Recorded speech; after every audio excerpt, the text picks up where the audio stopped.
Hey, what is up guys? It's the most underrated PC builder YouTube channel here, back again with another PC build video. Sorry it's been a while, but I am now done with my short break and is now on the grind.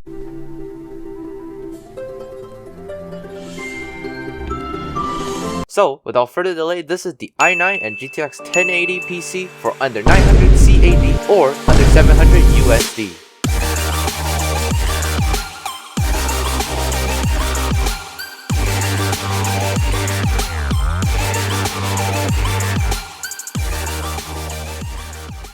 Before I start the video, this video is sponsored by the subscribe button. So click on that subscribe button right now so I could create more videos like this in the future. Now let's get to the video.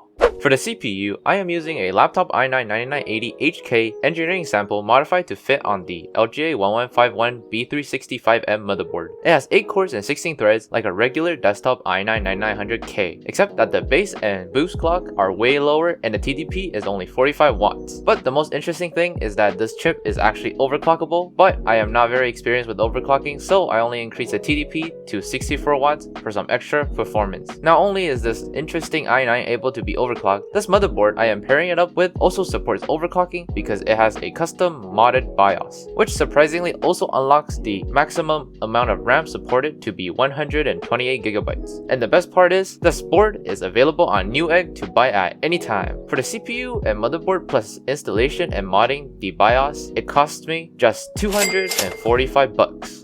As for the RAM, I picked this up for just $50 off Facebook Marketplace, which is a brand new kit of 2133MHz CL15 16GB of DDR4 memory. It's nothing special, but I picked this because I had experience of overclocking kits like this to 2400MHz with no issue. Now for the CPU cooler, I am going with this Deepcool ARGB cooler, which I bought brand new off Memory Express price match for just $42. It is a beefy cooler for the price that also uses a 5V 3-pin ARGB connector, which will go great with the fans I'll be using for the case. While we're talking about the case, this here is the AZA Luminous 110 RGB case, which I snatched off Newegg when it was on sale for just $65. It is an NATX form factor case, which includes a rare 120mm fan, but I'll be taking that off and adding my 2 same branded 120mm fans to the front as intake and adding 3 ARGB fans as exhaust on the top and the back. And that will bring the total cost up by $25. And this time, since the RAM I bought is using a red heatsink, I decided to grab this custom red and black cable extension kit off AliExpress for just $20, which I think is going to go great with the whole aesthetic of the PC, especially when I turn the ARGB fans to red colored. And while we're talking about red, you know what else is red? Fire! And this GPU that I'm using in today's build is absolute fire! It is the EVGA for the Win Edition GTX 1080 8GB. Not only is this GPU still a beast, it also got a backplate which also makes the card look extra nice. I was able to pick this up for just $330 off Facebook Marketplace. Something else I also got off Marketplace is this Thermaltake Smart 600W 80+ Gold unit, which sadly is not modular, but it is still a quality unit. And I'm going to count this as $35 because I swapped it out from another PC I flipped. This PSU should be able to handle up to a RTX 3070 with no issues. Another part I swapped out of the other PC is the Samsung Evo 500GB SSD, which will be this PC's boot drive, and I'll be counting it as just $20. But of course 500GB is not enough storage, so I also added this brand new 1TB hard drive, which I was able to get for just $30, and it was featured in my latest parts hunt video, which you could check out on the top right corner. With all that being said, here's a quick tally for today's build.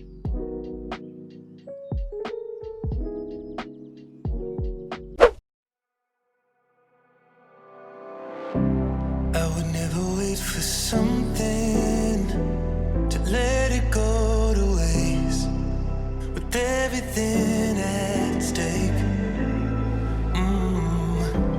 I thought I would take it all back. I just wanna make this thing last, but we're running out of time.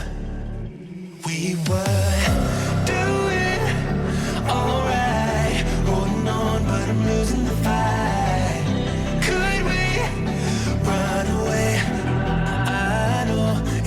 Just hit ground, running, closing off all the world with no light coming in. Bending before we break, don't you know you and me, we can run. So right now we have hit a stop because because this cooler, for some reason, can't cool this laptop CPU, even though remember last time I was able to cool it perfectly fine, but I guess it's different. Yeah, so I'm gonna switch it out with the stock cooler because the guy told me that it works best with flat cooling, and if it does, I guess I'm gonna swap to a different ARGB cooler, which it shouldn't be that hard to find. Yeah, look at this, guys. The thermal paste didn't even touch this. That is hilarious. Okay guys, so I decided to go with this cooler, which I got for like $20. It's also 3-pin ARGB, so it fit with the hub perfectly fine. Now let's get to the benchmarks.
Overall, I confidently say that this system turned out exactly how I imagined it in my head. And not only is the price under 900 Canadian dollars, with these specs, you could flex it so you could get more friends. But there were some minor issues with the system. Although it is a 9th gen CPU, it cannot be upgraded to Windows 11 officially because TPM 2.0 is not inside this engineering sample. And another issue was that the front RGB can only be controlled by the button on the front of the case, which in my opinion adds a little bit of more annoyance when you're trying to change the color to match with the theme. But other than that, this system not only performed great, I was also able to flip it and get a profit of 230 Canadian dollars within 2 days. Anyways, with that being said, if you liked the video, please give this video a thumbs up. If you didn't, still give this video a thumbs up, and don't forget to subscribe. If you want to watch more PC build videos like this, click on the icons on the screen right now.